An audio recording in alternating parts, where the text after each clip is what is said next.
Hello YouTube, I'm Dawn and welcome to Doubledhomestead. And today with us we have guest starring Wilson. Hi Wilson.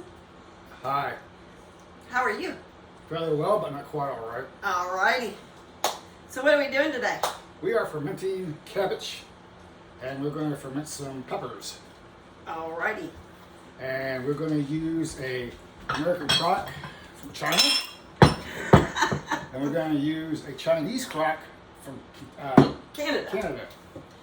And this one is called the kimchi. Yep, just the kimchi. This one's called, what does that say? I can't see it. Sauerkraut. Sauerkraut. And those are the weights.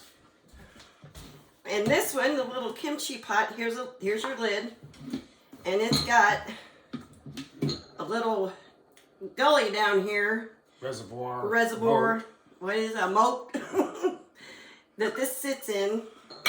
And it comes with this pretty weight. Mine comes with a stick. First came with instructions on how to make alcohol. Oh, look, yeah, it did. I got a recipe book. This is basically the same thing. It's got the same thing. It's got the moat, trench, whatever you want to call it. My weights are split in half in this one. But it does the same thing. You ain't supposed to fill these up for more than maybe 2/3 of the way full anyway, so get these in here. That one, I don't know. You probably fill that one all the way to the top. Yeah, because this fits right down in there. This one, you got to kind of maneuver it in there. All right. And then what's this? That is, we're going to show you how you can just use a regular old jar to ferment whatever you want. We're going to ferment some peppers in this one. And then what is this box? Oh yeah, these are weights for these 2 jars, and these aren't really cheap. These are like $5 a piece. To me, that's expensive. That's kind of expensive for a piece of glass. Yeah, if you can use like a 2-ounce jelly jar or anything like that. Go find a nice smooth stone and wash it or whatever you can use into it. Just sits right on top of it. These I like because it's got a little handle, you can pick them up. But yeah, we're going to go ahead and use that too. This is for the peppers, right? Yeah, these are for the peppers. All right, and then we're going to get started. You will need salt. Yeah, salt. With non-iodized salt, like canning salt. Sea salt. Himalayan salt. We're going to try the Himalayan pink salt today. I don't know how much it'll change the flavor because it's got 32 essential minerals in it. But it's good for you. Minerals are good for you. Yeah. Pretty much it's 1 tablespoon per head of cabbage. We're using medium-sized cabbage. So I'll probably use a little less than that because these are kind of small heads. We have a bunch of cabbage here. Yeah, we'll see how much it fits. See, this is You'll be surprised how fast they shrink up. Yeah, it does. So, and I got a couple more in the fridge.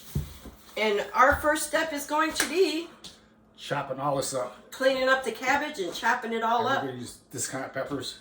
Banana peppers. We got banana peppers. That's the peppers he's going to ferment in here and show us how to do that. So the first thing we're going to do is we're going to get all this chopped up and not bore you to death with actually chopping it. So the only thing with the chopped up cabbage, it doesn't matter how you chop it up. If you want to chop it up thin or whatever, but keep it consistent. The chop's consistent. If you're going to cut thin cabbage, cut it all thin. If you're going to mix square little things or whatever, how you can chop it up, keep it all consistent. So it all ferments at the same time. All right, what's going on?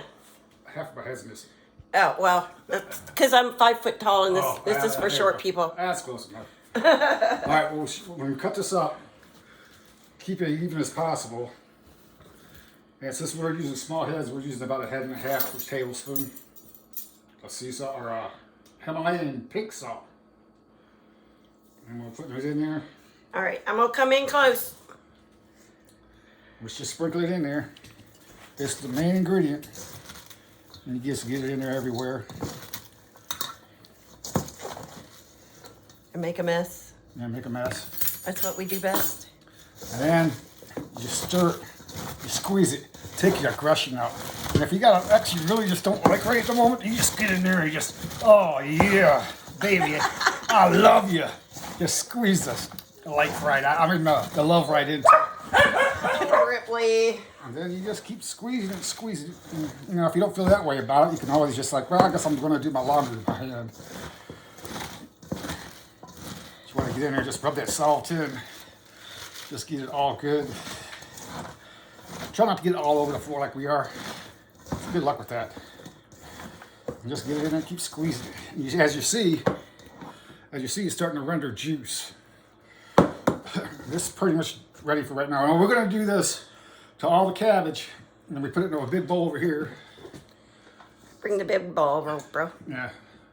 And then we'll cut the rest of this up. And this bowl over here, I just get the bowls. Once we get this full, we'll have to repeat the rubbing process in it every 20 minutes for about 3 times, about every 20 minutes or so. As you can see, it's really getting wet. So for an hour. Yeah, you want to wait till you see juice at the bottom, which we don't have here yet. It's starting to a little bit. But you'll see it's already wilted way down. And then after we get done with this, we'll be back. All right, the timer's fixing to go off. It's been 20 minutes, and it's starting to make juice down here. Bring them in, Wilson. We're making some juice. So what I'm going to do next is put in our carrots. We shredded like 4 or 5 little baby carrots. We shredded them. They're going to go in That here. helps with the fermentation, and plus it makes it look nice. And give it another good mix and squish, and Wilson gets a little more aggressive than I do. And get this all mixed together. Work it, girl, work. I'm working it, baby. And then we'll reset our timer for another 20 minutes. And we should be able to put it in the jars after that. Yep. We'll be back in 20. Okay, one thing you should do while you're in between every once in a while is just take your cabbage, flip it over, and just pound it. Now this stick that come with mine, that's what this is actually for, to actually beat it. They do make sticks that actually is about the same size as the top of a mason jar or a pipe jar. I pay a bunch of money for a funny little piece of wood, but I find that this works a lot better. Okay, just pound it. Give it a little few punches, just turn it. In between the 20 minutes, just every once in a while, just do that. It's really wilted down. This bowl was almost full when we started. It's already halfway down. Plus, we're getting all kinds of good juices out of it. See that juice? Yeah. It tastes good too already, don't it? Yeah, it already tastes good. I've already been sampling it. But just beat it. All right, we're back on the final pound down, and then we're going to pack it into the jars. And on mine, I'm going to use some spices. I'm going to use coriander, black pepper, mustard seeds, and onion flakes. Because my fresh onion was rotted, so. She's making plain old... I'm making plain old hillbilly sauerkraut. Just with salt. Okay. All right, so what do you do first, Wilson? So let's give it one more good mix and a good pounding. I'm going to beat the snot out of it again. Now I like to beat the snot out of my cabbage. Stir it up one more time. Just pound it down real good. Let's get a little bit of aggression out. Actually, this is a pretty good workout. And make your arm tired for sure. Just pound it down. Smells good. Yeah, we don't have smell vision, so. But anyway, them 5 heads of cabbage came down to this little bit. So this should fit in these jars, no problem. If there's any left over, we thought it was another mason jar. What did we start with? About 14, 13 pounds of cabbage? Yeah, Something like that. 5 small heads. And what I do, and this is going to get messy, put it in, and you just start pounding it down to the bottom. You want to pound it down, you want it down there tight. All right, I'm going to do one on mine. Yeah, do it, go ahead. You got to do your spices too. Yeah. And I'll put a little bit of spice in there. Kablam.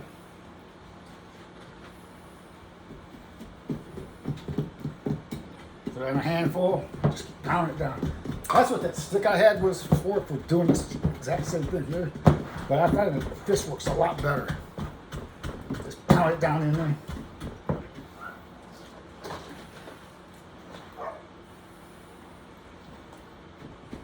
It's getting gushy down there at the bottom. Yep, making lots of juice. Lots of juice. That's what you want. Lots of juice. All right, what spices are you using, Wilson? I'm using mustard, coriander, onion flakes, black pepper. Black pepper, the whole black Yeah, pepper. whole black pepper. All right, we're gonna beat these up and get these jars full, and we'll be back. All right, bro, what's next? All right, then we top it off with a cabbage leaf or two. The way you do that is you put a whole that's why we save up some of these big cabbage leaves to kind of hold everything in place. These you can either eat or discard or whatever. Or eat them. Or eat them. This smells really good already. I don't know if you can see this, but you can see the juice. Can you bring it in close, bro? I'm going to bring it right in on it so they can see it good. But you really want to squish it down around the edges to keep everything from floating out. Anything that floats up here, you really want to get it off or wipe it out because that could cause mold. Some people just scrape the mold off. I'm going to throw mine out because cabbage isn't that expensive. Especially if you grow your own. Yeah. And then you just drop your weight on it. And like on this one here, I did the same thing in this one, you just can't see inside of it. These weights are a little bit more difficult to get in there. You gotta kind of, can't fill it up too full. You gotta fight with them to get them in there. And not break them because they're ceramic. Oh, that one went right in. And then, as you can see this one's doing the same thing. You see how lovely juice? I'm gonna top it off with the rest of this juice. This is the rest of the juice we've had left. So we'll top it off. This one don't need much topping off.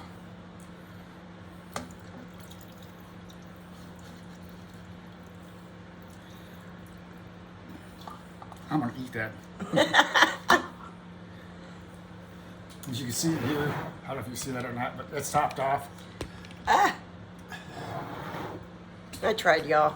And then the last thing I like to do is just for insurance purposes.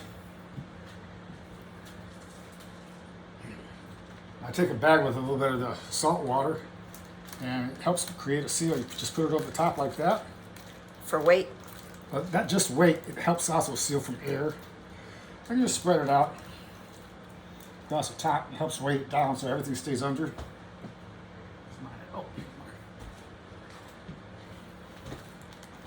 Just for weight, help keep it underneath.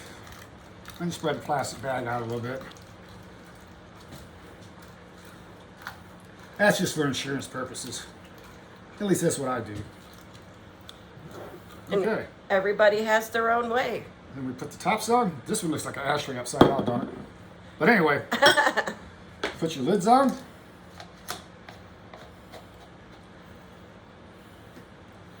And you fill the moat, trough, whatever you want to call this, up with water. And it makes the airlock where it can still burp, right? And it'll start making noises at night too. Now this one here, this got some little cutouts, so you want to make sure you fill it up past the cutouts. Well, that's the gas escape. Yeah, that's the gasket. And this helps keep mold out and everything else. Now it's going to get filled full of CO2, carbon monoxide, or whatever we call it, dioxide. Some other gas besides air. And it'll help prevent mold and stuff. And the reason why I started fermenting was because, well, I got a really nasty disease, cancer, and I wanted to start doing stuff to feed myself, to make myself healthy and stuff, so probiotics supposed to help with that. And I looked at probiotic supplements, and they were like, Cabbage is way cheaper and it's way better for you. And it gets way more probiotics than anything you can buy over the shelf. As far as I can see, as far as I can afford. And that's pretty much it. Well, this is just plain old sauerkraut in about 40 weeks. Me, I'll probably start eating this stuff about 3 or 4 days from now because it's so yummy. Every time I make it, I can't wait 4 weeks. All right, and then what we're gonna do is put it on this cookie sheet. And the sun will not affect this one. This one has to stay out of the sunlight because the sunlight is not good. Yes, on a clear glass one. And if they get gassy and booble over, then they'll be on this cookie sheet and it won't go all over your counter.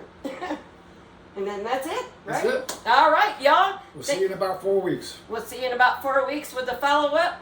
Y'all take care and God bless y'all.